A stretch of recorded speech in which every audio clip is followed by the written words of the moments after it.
Imagine a city from 4,500 years ago. Straight roads, planned neighborhoods, public baths, underground drainage, standardized weights, international trade. Now imagine this city existed at the same time as ancient Egypt and Mesopotamia. But during the same period, another civilization was thriving. But here is the strange part. No giant pyramids, no obvious royal palaces, no massive statues of kings, no readable books telling us who ruled it. This was the Indus Valley Civilization, also called the Harappan Civilization, one of the world's earliest urban civilizations, spread across present-day Pakistan and northwest India. And today, we are going to answer one simple question. How was this ancient civilization so advanced? And why did it disappear? When we talk about ancient civilizations, most people immediately think of Egypt, pyramids, pharaohs, mummies, or Mesopotamia, ziggurats, kings, clay tablets. But during the same Bronze Age period, another civilization was thriving in the Indian subcontinent. The scale of this civilization was truly massive. Its cities stretched across a vast landscape. The Indus civilization covered a huge region, with major cities like Harappa, Mohenjo-daro, Dholavira, Rakhigarhi, Ganeriwala, and Lothal. More than 1,000 Harappan sites have been discovered. And the craziest thing is this: many of their cities were not random settlements.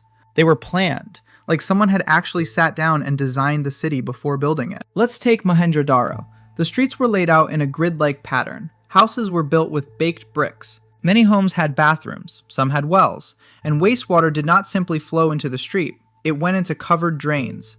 Covered drains. Think about that. In many places around the world, proper urban sanitation became common thousands of years later. But here, in a Bronze Age city, people were already thinking about water flow. This was not just ancient people living in huts. This was urban engineering, and it tells us something very important. The Harappans were not only building houses, they were building systems. The drains were often made of baked bricks and covered with removable slabs. That means they could be open for cleaning and maintenance. This is not just construction, this is civic planning.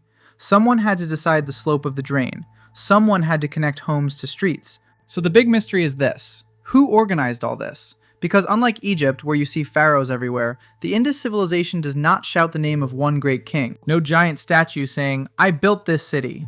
No palace dominating the skyline. No clear royal tomb full of gold. So was this a civilization with powerful rulers who stayed invisible? Or was power distributed in a very different way? We still do not know. One of the most famous structures in Mohenjo-daro is called the Great Bath. It looks like a large public water tank, carefully built with bricks and waterproofing material. But what was it used for? A public bath? A ritual space? A place for purification? A community gathering area?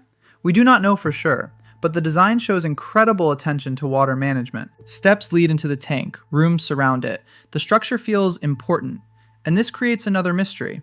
If the Great Bath had ritual importance, what did the Harappans believe in? Their script has not been deciphered yet. So their religion, politics, stories, and daily conversations are still locked behind tiny symbols carved on seals. The Indus script is one of the biggest unsolved puzzles in ancient history. Thousands of seals and inscriptions have been found.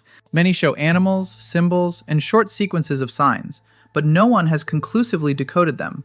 This is a huge problem, because in Egypt, hieroglyphs helped us understand kings and gods.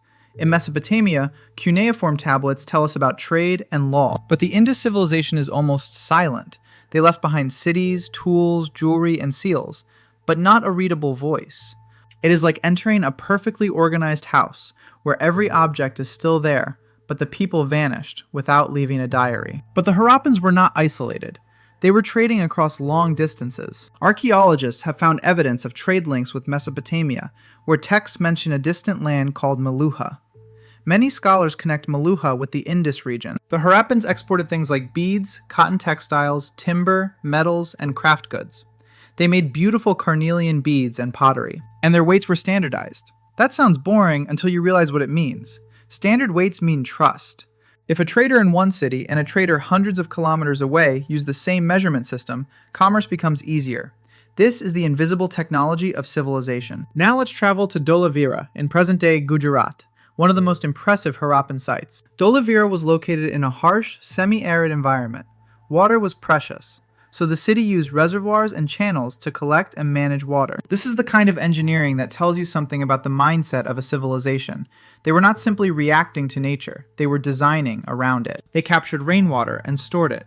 They organized the city around survival. In a climate-stressed world today, this ancient city suddenly feels very modern. Compared to many other ancient civilizations, the Indus Valley has not given us clear evidence of massive armies or grand war monuments. Their greatness was visible in bricks, drains, and city planning. Does that mean it was a peaceful civilization? Careful, we cannot say that with full certainty. Absence of evidence is not always evidence of absence. But their greatness was not advertised through giant battle scenes. It was visible in bricks, drains, wells, weights, and city planning. Advanced does not always mean bigger weapons. Sometimes advanced means cleaner streets, better water systems, and cities that actually work. So what was daily life like? Imagine waking up in a brick house. You step into a small courtyard. Someone is grinding grain. Someone is shaping beads. Farmers grow wheat, barley, peas, sesame, mustard, and possibly cotton, one of the earliest known uses of cotton in the world. This was a complex society, and yet the people remained strangely anonymous. We do not know their kings, we do not know their language, we do not know what they called themselves. Indus Valley Civilization is our modern name. They had their own name. But history has not given it back to us yet. Then, around 1900 BCE, something changed. The great urban phase began to decline. Cities lost population. People moved towards smaller settlements. No dramatic Hollywood ending. The best evidence suggests a gradual transformation. Climate change likely played a major role. Monsoon patterns weakened. Rivers shifted. When the systems that support cities begin to fail, people adapt. They migrate. They simplify. They change crops. The people did not simply disappear. For thousands of years, these cities were buried. Then, in the 1920s, excavations revealed something shocking. South Asia had an ancient urban civilization comparable to Egypt. Archaeologists have found more than 1,000 Harappan sites. Each discovery shows that civilization was not born in only one place. So why does it matter today? Because it challenges our idea of progress. We remember ancient civilizations for kings and gold, but the Harappans left us a different legacy. Clean urban planning, water systems, standardized trade, durable bricks, practical design. They built cities where ordinary life seems to have mattered, not just royal glory. Their achievement was quieter. A city where water drains properly is not flashy. But ask anyone living in a flooded modern city, and suddenly that becomes genius. The Indus Valley Civilization was advanced because it solved real human problems. How do you build a city? How do you manage water? How do you trade across distance? And the biggest mystery remains unsolved. Their script is still waiting to be read. Maybe one day, someone will finally decode it, and the silent civilization may speak again. Until then, the Indus Valley remains one of history's most fascinating puzzles. A lost civilization, not primitive, not forgotten anymore, and far more advanced than most people think. If you want more ancient history documentaries, subscribe.